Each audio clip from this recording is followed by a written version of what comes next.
Hi, welcome to our channel of IGNOU Audiobooks, Indira Gandhi National Open University, School of Social Sciences, SOSS. Master of Arts, History, May. Second year, MHIO3 Historiography. Block 1 Understanding History. Unit 1 Generalization, 1.1 Introduction. Making generalizations is an important aspect of how historians in practice carry out their task, or, to quote Mark Bloch, how historians practice our trade. It is a very complex and large subject and covers almost all areas of a historian's craft. I will confine myself here to only a few of its aspects. What is a generalization? All make it sometimes without knowing that one is doing it. What are the different levels of generalization? Why are generalizations inevitable? And why do some people object to them? What is their role or use? What purpose do they serve in the historian's craft? From where do we get generalizations, or what are the sources of generalization, or how to learn to make them in a meaningful manner? How can we improve our capacity to make generalizations? 1.2 What is a generalization? A generalization is a linkage of disparate or unrelated facts, in time or space, with each other. It is their grouping, their rational classification. Basically, a generalization is a connection or relationship between facts. It is an inference, or, as Mark Bloch puts it, an explanatory relationship between phenomena. It is the result of the effort to provide an explanation and causation, motivation and effect or impact. More widely, generalizations are the means through which historians understand their materials and try to provide their understanding of facts to others. Analysis and interpretation of events, etc., is invariably done through generalizations. Generalization is involved as soon as we perform the two most elementary tasks: classify facts, or data, or phenomena, and compare and contrast them, or seek out similarities and dissimilarities among them, and make any inference from them. Thus, we make a generalization when we put our facts into a series one after another.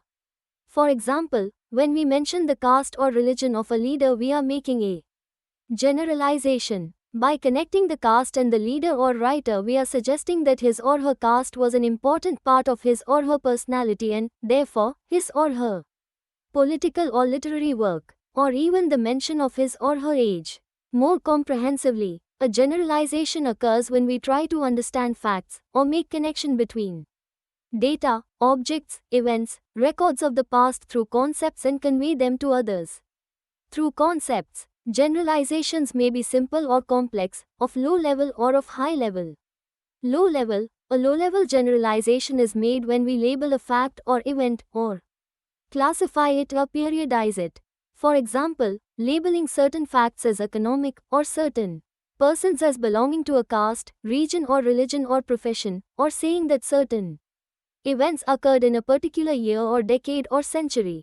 Middle level: a middle-level generalization is made when a historian tries to find interconnections among the different elements of the subject under study. For example, when we are studying a segment of the social reality of a time, space or subject-bound character. In this case, for example, peasant movement in Punjab from 1929 to 1937.